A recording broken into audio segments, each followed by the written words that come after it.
Welcome to the A Players Podcast, the place where we build and interview leaders in their field so that you can hone your skills and be at the top of your game too.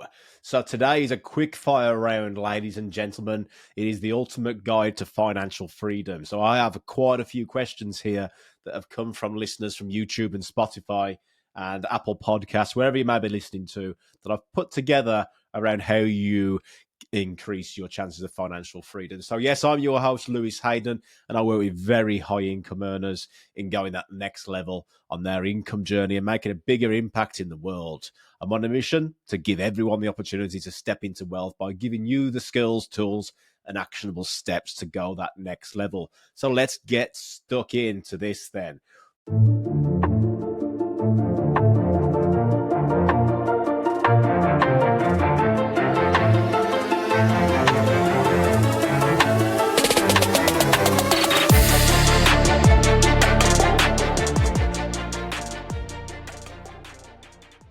First of all, Lewis, what is a financial mindset? What is a financial mindset?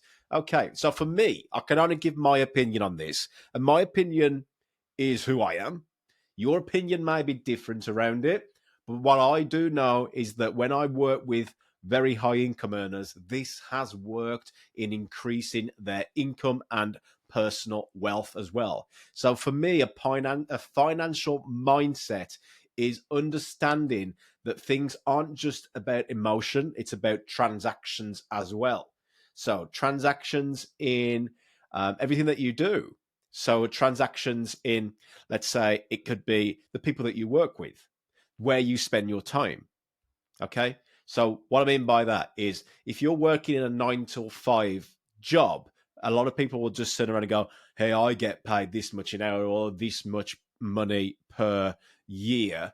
And that's how they compare their success. And it's wrong. It's not right, because a lot of people see what they see in the 1 year, but a financial mindset understands this compounding effect. Okay? They understand the long-term gain. They understand investing in not just their money, but investing in their skills as well. Okay? They're in it for the long game. So, for instance, I own a few businesses. Yeah, I invest in a lot of businesses. And what I always look at is not just what does that one transaction cost when someone buys something. First of all, I ask, is this product or service right for that person? Because a lot of people can just sell something, sell ice to an Eskimo, and they can beat down the price to try and get the first order. And then what they do is a bit like when you go to a car garage, right? The reason that the salesperson might be ramping down the price, I see quite a few. I'm not going to mention any names on the podcast. I would usually, but this isn't, I have to be careful what I say on the podcast. But a lot of car garages and a lot of car dealers right now are selling the car for cheap, and then they're making a lot more money on the interest because people don't understand interest. Yeah, they just see a base price. And the strangest thing is I actually have friends and family members that are actually in financial services and talk about, oh, this is a good deal and this is how much I'll get for my car and how much I'll sell my car for because of the price that is being talked about. But they're not actually seeing the compounding effects of what you would pay as a lifetime customer. Yeah. So for me, understanding a good financial mindset is to recognize not the transactional stuff that happens on the day to day or the week to week or the month to month, but what transactional impact does that have over a year? Yeah. Or a decade. So in my businesses, when I'm working with a customer, we don't beat down the price just to win something. Yeah. Because like these car garages, what they will do is they'll make it look attractive at a lower price than the competitor, and then they'll get their money back on servicing. Yeah. Look at cars that have 7 years 7 years warranty. That is only 7 years warranty if you have 7 years of servicing. Huh? So where do they actually make their money? On the car or on the servicing? What about other examples that make it on the finance? People don't understand finance as much. Oh yeah, it's only this much at 10% APR. What does that actually mean? Do the numbers of what you'll actually be paying at the whole picture, the big picture, and you'll recognize that you're actually not getting a great deal. So in my businesses, I don't beat down the prices. I go, this is the cost, and this is how much it's going to be for as long as you work with us. We want to get you the best possible service and the best possible product. If we was to beat down the price, that would compromise the service, because ultimately, yeah, there's a lot of people that work in this firm. They all need paying, right? So if by knocking down the price, somebody has to work for free, and that's not going to happen on my watch, right? People need to understand that it's not just a transactional thing. Look at the lifetime value. Look at the lifetime value of working with your customer. Okay. What will they pay you after being with you? So some of my businesses, I've had clients in there for like 15 years, right? These aren't silly people. They're not stupid people. They are very smart people. Very smart people don't hang around for 15 years. Yeah. So when some people first come on, they'll start to like knock the price down and things like that. But the people that have been around for 15 years are very happy with the prices and the inflation rates and all sorts that goes on.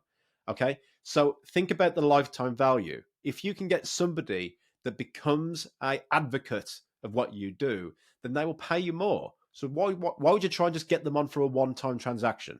Get them on for a lifetime value. Lewis, how does this help with me and my financial freedom?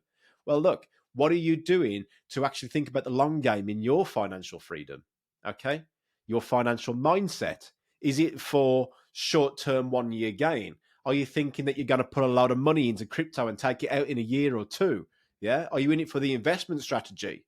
What about your money income? Not just your savings and investment, but what about your income? What's the long-term game for your income? So for me, when I first started out, I don't do business coaching anymore. I actually invest in firms. But when I started out as a business coach previously, what I did, this was like, 10, 12 years ago, was I spent the first couple of years working for people for free. Yeah.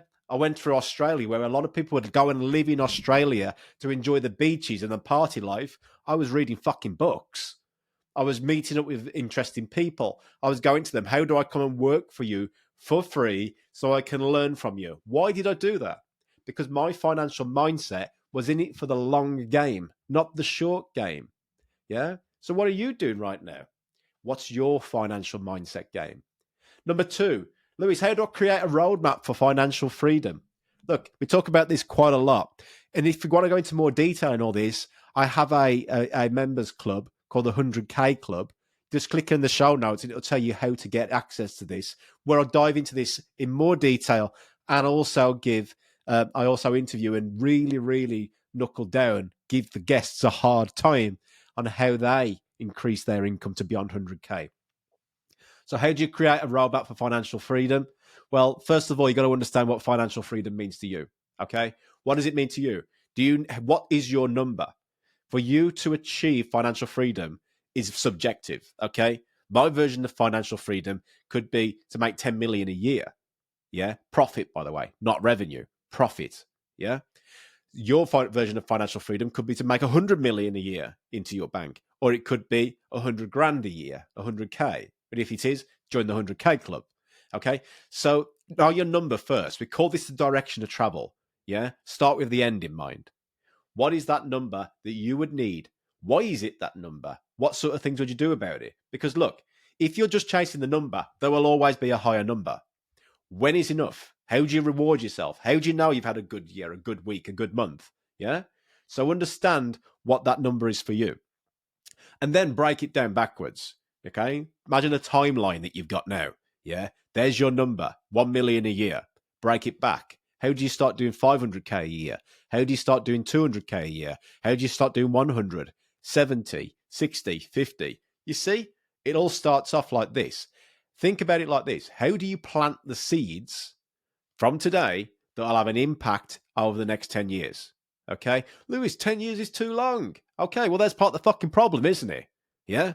You want instant gratification, not the right financial mindset to have. Go and read any of Warren Buffett's books. Where does it say that he became a millionaire in 1 year? It doesn't. Go and read any other book. They don't. And if they did, they lost it fast, right? So you've got to have that financial mindset of that investment, planting the seeds so you can get the outcome, right? That isn't just planting seeds in money, in accounts and savings and interest accounts. that isn't it's part of it. Yeah, you got to go on that compounding journey. But for me, it's about understanding what sort of things you need to learn. Who do you need to be around? Yeah, your psychological capital. Understand these two words: psychological capital. These are the things that allow you to be a high performer more often. Resilience, goals, optimism. Yeah, self-efficacy. That means that you have the confidence to actually deliver on stuff. Those are four things that you need to start working on before you even think about increasing your income. So are you in the right zone? Are you in the right location? Are you in a dojo in your 9 to 5 that allows you to increase those four things? And then ultimately, how does that impact your income? What else? What else have been people asking for the A Players podcast? How to build multiple income streams. Again, this is in the 100K club. Go and listen to those episodes for the deep dive detail. But how do you start building multiple income streams? Well, start with the end in mind. What is it that you want to actually achieve? What is your number? Do you need to sell one product at 100,000, or do you need to sell 100,000 products at £1? Yeah, understand that. Then think, what would excite you more? What excites me is I can go to bed, and when I wake up in the morning, there's a lot of transactions happen while I've slept. But that doesn't happen overnight. Yeah, it means you need to build a solid system, have solid marketing, have solid commerce understanding.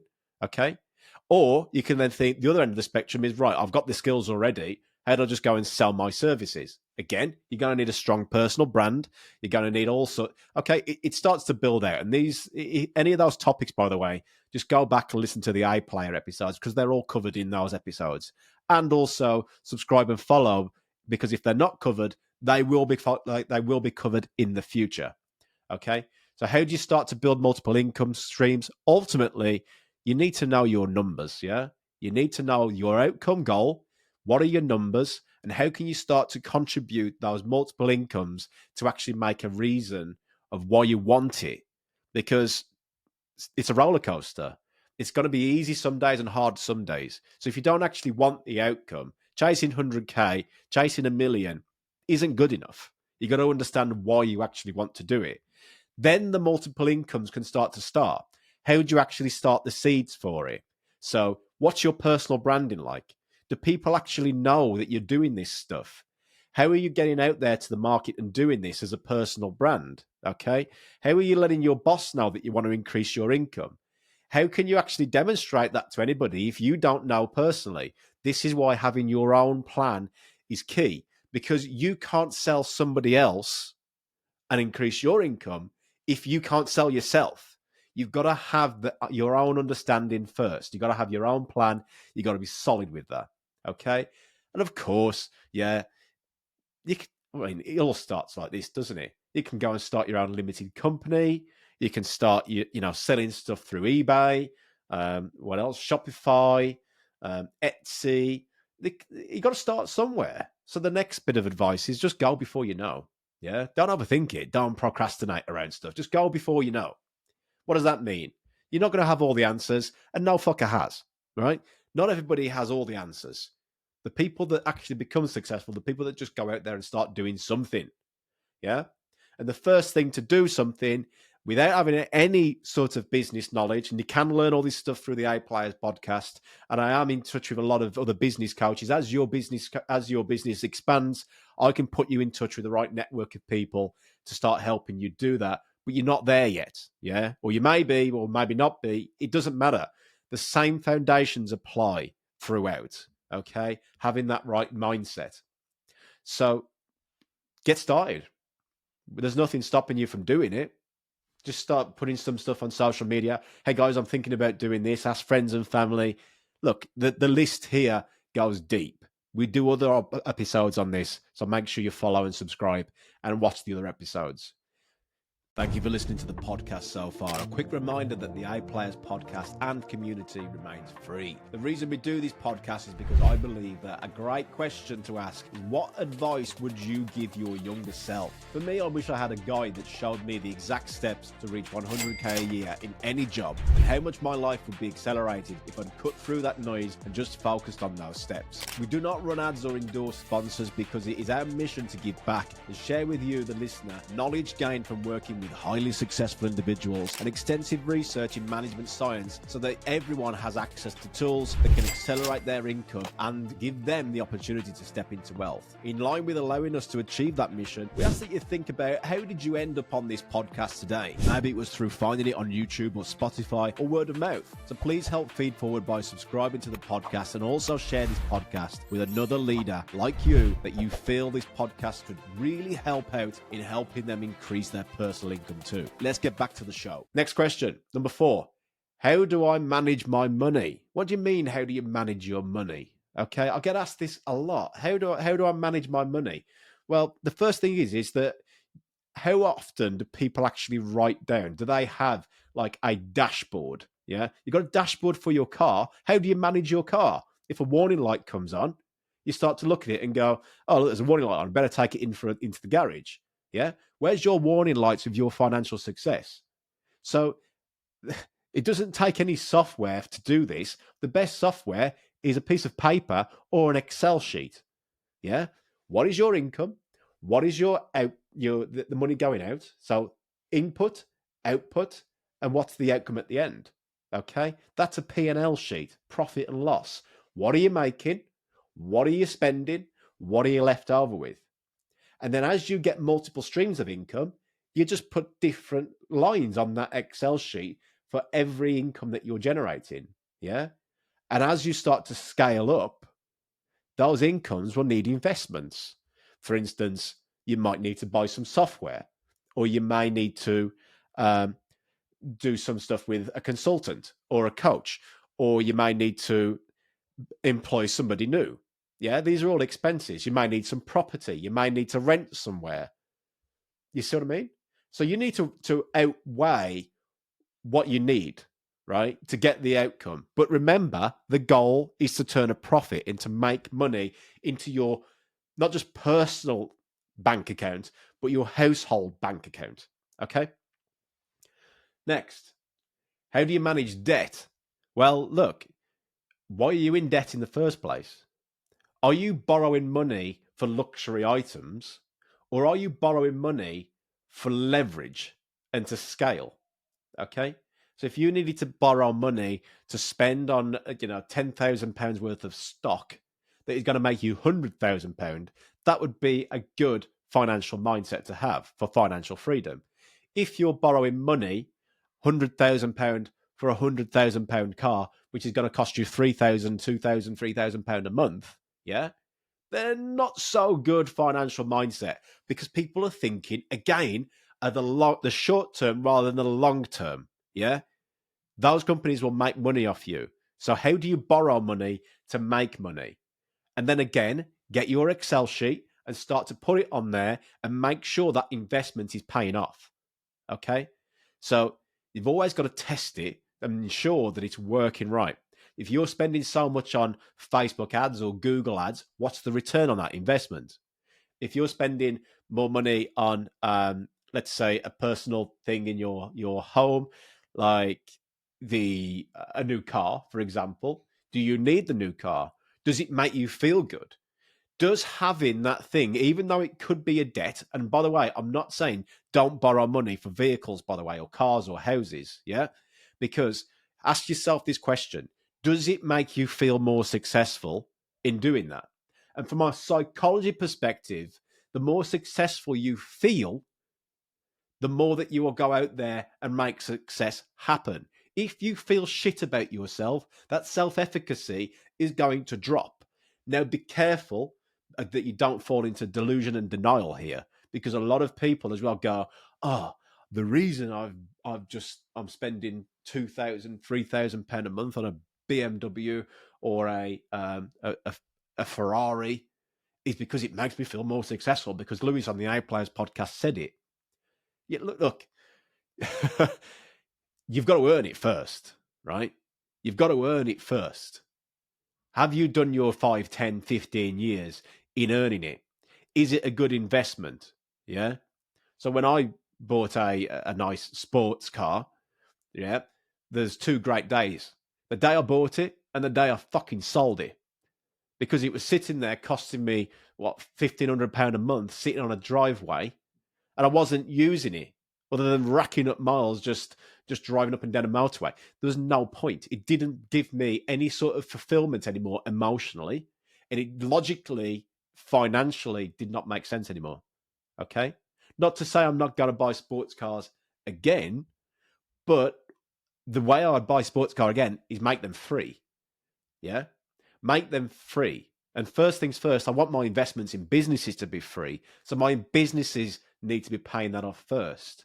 So know your number, right? If you need $2,000 for the dream car that you want, how can you make sure your residual income, the money not from your earned income, is actually paying for that vehicle? So it's free. Okay? And then think as well, when it actually comes to it, so I always remember the story that, on my dream board when I was 25, it was a red Aston Martin. And when I actually went to the garage to buy the red Aston Martin, yeah, after I'd made all the goals happen, the residual income happen, I went to the garage and I thought, what would be a better thing for me to invest in now so I can get more? Yeah. Interesting. So it's everywhere on step at the journey. Just think of it a little bit differently. So this is coming back down to the next question now. Psychology of money. Yeah. This is the psychology of money. How are you perceiving money? Are you perceiving money as something that you've just got to, it comes from anywhere you want and you can spend it? Are you perceiving money that it's a limited resource that you must hold on to? Because the more you hold on to money, the more it depreciates. So it's a bit like it gets stagnant. So you've got to be able to allow cash to flow. How do you cause cash to flow? You invest it.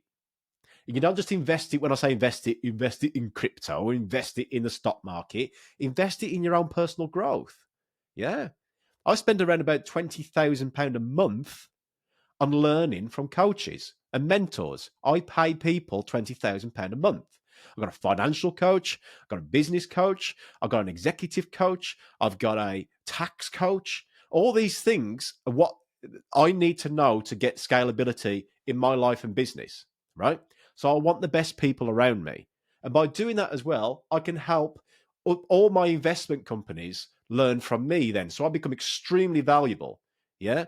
The executive coach might not know the stuff of the tax coach. They don't know anything. But by having those people and me being at the primary source of all these great mentors, it allows me to be as a whole beyond the coaches. Does that make sense? And it makes me very valuable when I'm doing stuff like the A Players and 100K podcast. So the psychology of money needs to be right. If you're not spending it, you're not going to make it. People who hold on to money end up broke. Okay? So think about investing it instead. Who do you need to give it to? Yeah. Where are those zeros? Where do you need to spend your most time? Who do you need to be around to make sure that your psychology is always growing? Okay. So have you managed to get some stuff out of this today? Have you took some learnings from it? What has been your biggest learning? There's been 6 solid points there that I've been over in a quick fire round that hopefully will help you just go that next level of reaching 100K per year. Yeah. All this detail is outlined even further in the 100K club. So it's the same price as Netflix Premium. If you want to go and join it, the links are in the show note.